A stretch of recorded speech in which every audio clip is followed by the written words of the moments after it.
नमस्कार दोस्तों, दबंग ब्लॉगर में आप सभी का हार्दिक स्वागत है।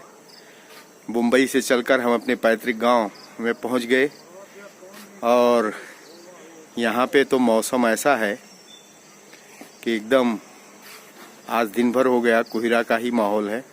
ठंड है, अच्छी ठंड है। और गांव पे आने के बाद में यहां पे थोड़ा सा आराम किए। लेकिन एक बात मैं आपको बताना चाहता हूं दोस्तों, बम्बई से जितनी भी गाड़ियां इस समय आ रही हैं, पाँव रखने की जगह नहीं है।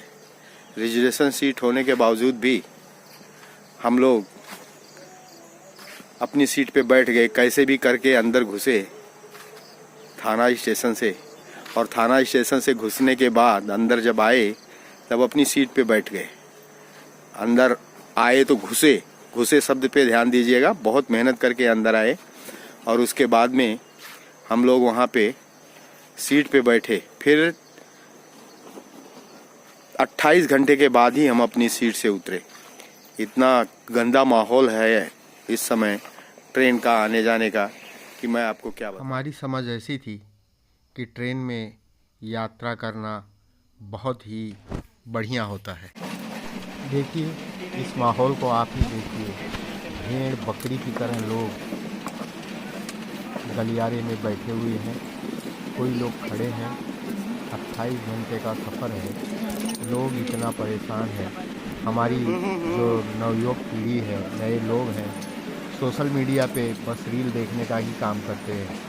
कम से कम इन परेशानियों को सरकार के सामने उजागर करना चाहिए, क्योंकि ये बहुत ही बड़ी समस्या है।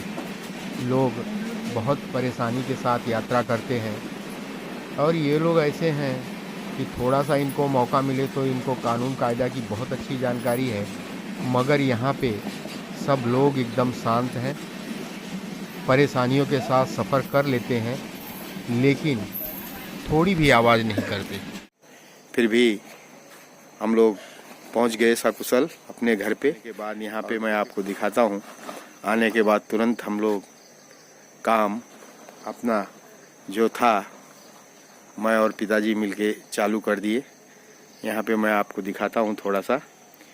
ये देखिए आगे में से जो धान कट के आया, ये देखिए यहाँ पे बोरे में भर भर के रखा हुआ है। और ये अभी दूसरा यहाँ पे धान थोड़ा सा सूखा करके फिर इसको भी भरने हम लोग जा रहे हैं। इस साइड पूरा धान बोरे में भर भर के रख दिए हैं और फिर यहाँ पे साइड से लगा के अभी ये सिलाई होगा धान की, बोरे की। और यहाँ पे भी रखे, सुबह इसको भरे थे हम लोग।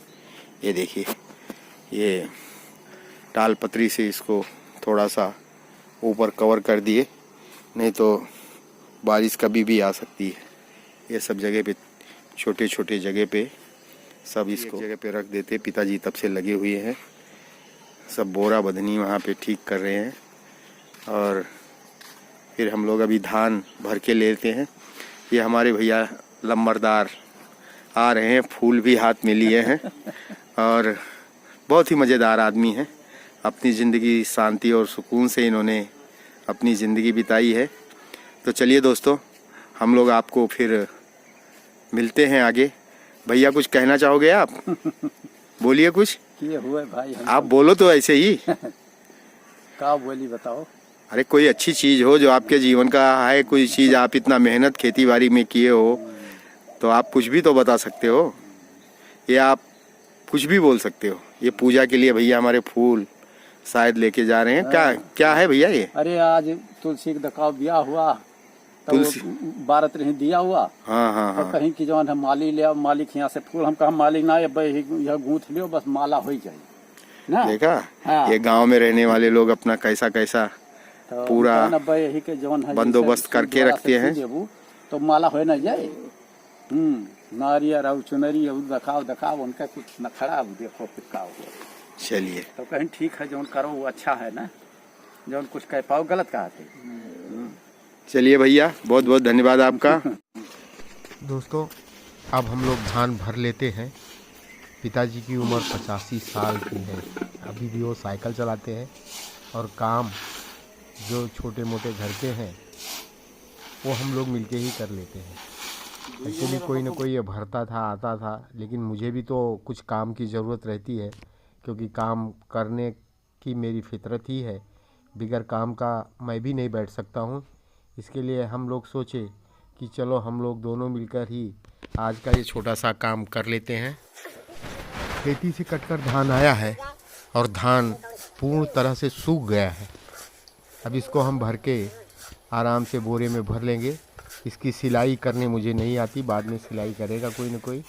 और इस समय शाम होने वाली है, लेकिन आज पूरा दिन बदली ही छाई रही, सूरज भगवान का दर्शन नहीं हुआ, तो इसके लिए ठंड भी है।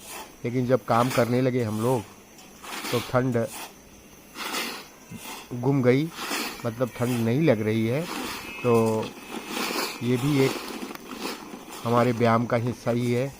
और हम बैठ के आराम से धान को भरते हैं और बोरे को खड़ा करके उसमें जो थोड़ा सा बोरा खाली रह जाता है, फिर हम एक छोटा सा बर्तन लेते हैं और उस बर्तन में धान को भर के और हम फिर बोरे को पूरा भर देते हैं जितना सिलने लायक हो। उसके बाद उसको उठाकर दूसरी जगह पे हम लोग रख देते हैं। और यही आज सुबह से लेकर शाम तक हमारा काम रहा है। मानना पड़ेगा, पिताजी के पास आज भी बहुत हिम्मत है। जो ऐसे काम करते, मैं तो सुबह से लेकर शाम तक जो काम किया उसी में ही अस्त हो गया। पूरे हाथ पाँव में एक खुजलाहट सी चालू हो गई, क्योंकि बहुत दिनों से ये काम हमने किया नहीं था। लेकिन पिताजी के हौसले को देखकर मैं भी साथ में लगा रहा और तसले से भर भर कर जो बोरा वहाँ पे खाली पड़े थे उसमें और थोड़ा सा धान मिला के उसको पूरा करने लगा। और सुबह से शाम तक हम लोग इस काम में लगे हुए हैं। काम पूरा हो गया, ये सोचकर, यह देखकर मुझे बहुत ही अच्छा लगा। और सुबह सुबह 1-2 घंटा काम करने में कोई भी काम हो तो बहुत ही मज़ा आता है दोस्तों। ये काम एक निपट सा गया, ऐसा बोले नहीं तो किसी को बुलाओ, कोई दूसरा आएगा फिर ये काम करेगा, अपने ढंग से करेगा। लेकिन हम लोग ने किया, सुबह 1 घंटा किया और शाम को 1-1.5 घंटा किया, तो ये काम लगभग पूरा ख़त्म हो गया। और अब इसको दूसरी सुबह को सुई धागे से लेकर सूजा कहते हैं, सुतली और सूजा से इसको पूरी सिलाई कर देंगे। और सिलाई करने के उपरांत फिर जहाँ पे बेचना होगा, लेबी पे जाए या और कहीं कोई बनिया लेके जाए, उसको पूरा भर के टाली में ये यहाँ से चले जाएगा। तो कहने का तात्पर्य है कि एक प्रकार से हमारा ये काम जो था वो पूरा हो गया है और मज़ा भी आ गया, काम करने में मज़ा भी आ गया। तो दोस्तों, आप लोग हमारे साथ बने रहे, इसके लिए बहुत बहुत धन्यवाद। जय हिंद,